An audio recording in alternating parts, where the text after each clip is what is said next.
प्रथमं शैलपुत्री च द्वितीयं ब्रह्मचारिणी तृतीयं चन्द्रघण्टेति कुष्माण्डेति चतुर्थकं पंचमं स्कन्दमातेति षष्ठं कात्यायनीति च सप्तमं कालरात्रीति महागौरीति चाष्टमं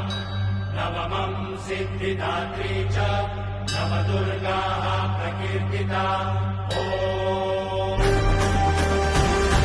आई तुझ्या गचरणी आभाळ धरणी येऊन विसावले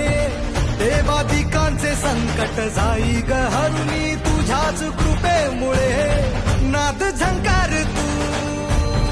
सारा संसार तू नाद झंकार तू सारा संसार तू तुझ्या पायाशी आम्हा राहू दे आई जगदंबे आई